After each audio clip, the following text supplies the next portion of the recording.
Hello guys, in this video we will talk about the sustainable development. Sustainable development means कि ऐसा development जो एक लंबे समय तक जारी रखा जा सके, जो मतलब सदियों तक, आने वाले कई सालों तक हमें जो है वो हमारा डेवलपमेंट चलता रहे, हमें रिसोर्सेज की कमी ना हो. So sustainable development aims at promoting the kind of development that minimizes environmental problems and meets the needs of the present generation without compromising the ability of the future generation to meet their own needs.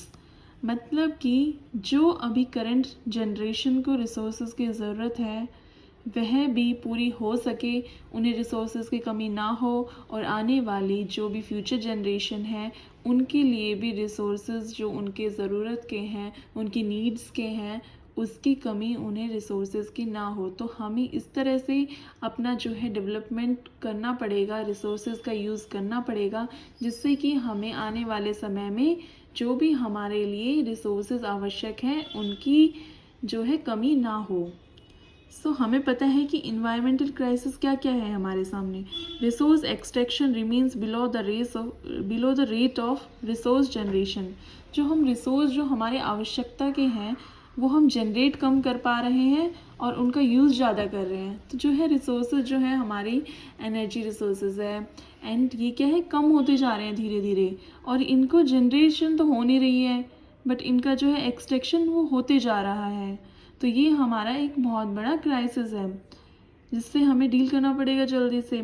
अब है generation of waste remains within the absorption capacity of the environment. अब क्या है हमारा generation of waste ज़्यादा हो रहा है. जहाँ देखो वेस्ट क्या है प्रोड्यूस हो रहा है, इंडस्ट्रियलाइजेशन हो गया, इंडस्ट्रीज़ बन गई है, कंपनी बन गई है जो बहुत ज़्यादा वेस्ट क्या है इन्वायरमेंट में प्रोड्यूस कर रही है, जिससे इन्वायरमेंट क्या है हार्मफुल हो रही है वो चीज़ उसके लिए, इन्वायरमेंट के लिए. और यही क्या है सब्सिक्वेंट इफेक्ट डाल रहा है रिसोर्सेज की कमी होने में. अब रीज़न फॉर इन्वायरमेंटल क्राइसिस, जो ये इन्वायरमेंटल में जो ये प्रॉब्लम्स क्रिएट हो रही है, क्यों हो रही है. एक सबसे मेन रीज़न है पॉपुलेशन एक्सप्लोजन. पॉपुलेशन इतनी इंक्रीज़ हो गई है कि जो है इन्वायरमेंट में जो रिसोर्सेज है वो भी कम पड़ रहे हैं. पानी की कमी हो गई है लोगों के लिए, आगे आगे ज़मीन की कमी हो रही है, कई जगह पे तो लोग रहने के लिए ज़मीन भी नहीं है, स्लम एरियाज़ प्रोड्यूस हो रहे हैं. अब है rise in economic activity.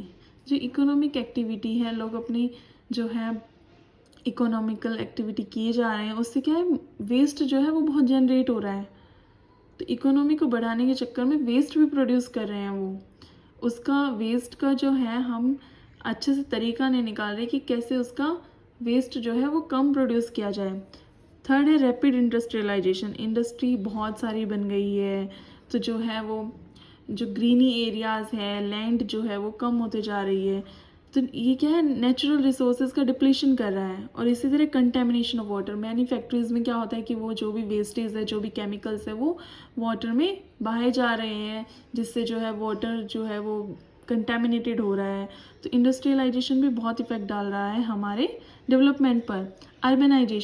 Urbanisation इतना हो गया कि लोग जो है रूरल एरिया से, जो गांव के लोग हैं वो शहर में आने, शहरीकरण बहुत बढ़ गया है. शहरीकरण बढ़ने के कारण जो है वो ग्रीन एरियाज़ जो है वो बहुत कम हो गए और लोग मतलब घिच-पिच में रह रहे हैं.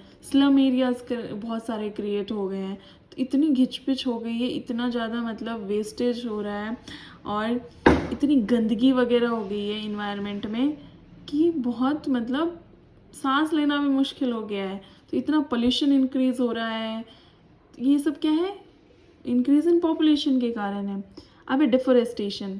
लोग क्या है इंडस्ट्रियलाइजेशन को प्रमोट करने के लिए जो भी ये ग्रीन ट्रीज़ हैं, फॉरेस्ट है, इनको कट किए जा रहे हैं और वहाँ पर क्या है फैक्ट्रीज़ वगैरह बन रही है.